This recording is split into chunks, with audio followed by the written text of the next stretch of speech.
Time now for the morning rush. A suspected serial killer arrested in Texas may be connected to the disappearance of a New Mexico woman.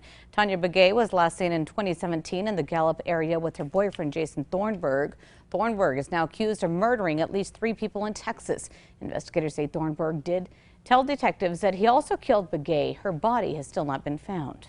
COVID-19 cases are going down in New Mexico, but deaths and hospitalizations, they are still a major concern throughout the state. New Mexico doctors say that the unvaccinated account for the majority of deaths and hospitalizations.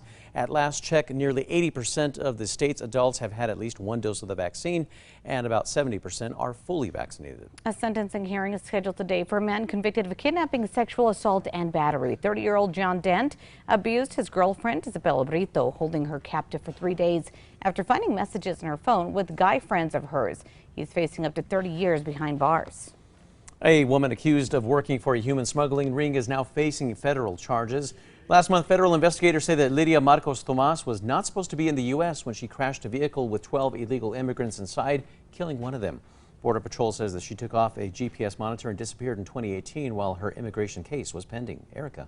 Look at the school day forecast. Temperatures are mild, a little bit cool this morning. You'll want to wear that light jacket, but make it a rain jacket because by this afternoon, temperatures stay in the 60s and we will be seeing scattered moderate to heavy rainfall through the afternoon and evening. A man accused of pointing a gun at a New Mexico sheriff is behind bars this morning. Lee County Sheriff Corey Helton was off duty when he says a man stepped in front of his car, then pointed an air rifle directly at him, then pointed the rifle at another car before running off. Deputies tracked that man down and arrested him. Cowboys for Trump founder Coy Griffin will stay on as an Otero County commissioner after a push to recall him failed. The group behind the petition accused Griffin of using his public position to promote his political organization. They also say that he used taxpayer dollars to pay for private expenses. Griffin is up for re-election next year. The battle continues over a proposed development in the East Mountains. Changes to the plan were approved, potentially making room for thousands of new homes to be built. However, residents in Cedar Crest and Edgewood are worried about limited resources like water. Erica. Here's a look at the Metro Threat Index. It is high today. We have a flash flood watch in the Metro through tonight, so be sure to stay away from those arroyos and washes.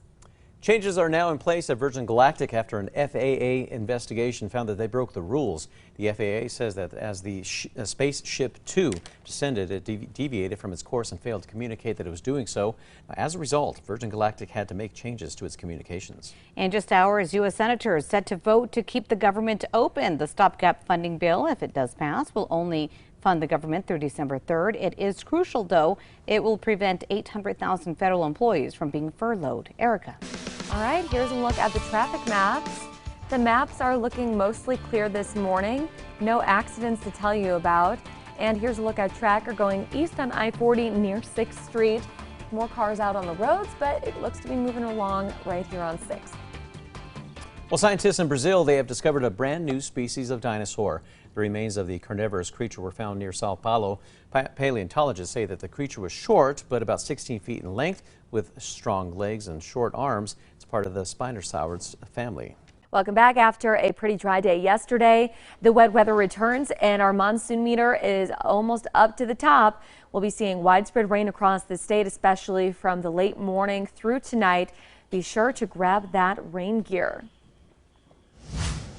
Time now for the 5 facts. At number 5, New Mexico United is now using new ads to encourage people to vote yes on a bond for a new stadium. The ads promise to create hundreds of jobs while inviting other tenants into the city-owned stadium. However, some argue that the money could be used to combat homelessness and crime. The bond question goes to the voters on November 2nd. Number 4, the city and UNM are looking to improve UNM South Campus. City Council would have to approve the plans to make the South Campus area its own tax increment development district. If approved, about 75% of the city gross receipt and property taxes from the area will go into developing it.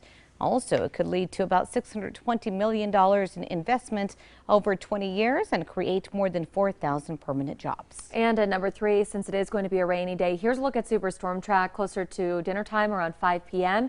with those heavy rain showers riding their way up the Rio Grande Valley. That's when it could be rainiest in the metro. Number 2, COVID cases are going down in the state, but deaths and hospitalizations are still a major concern. New Mexico doctors say the unvaccinated account for the majority of deaths and hospitalizations.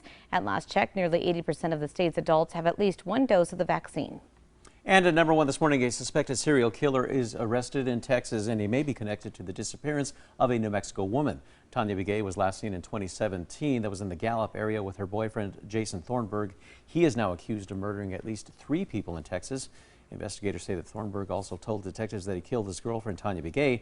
We reached out to several law enforcement agencies for confirmation that Begay is one of Thornburg's alleged victims, but we did not hear back. Her body has still not been found.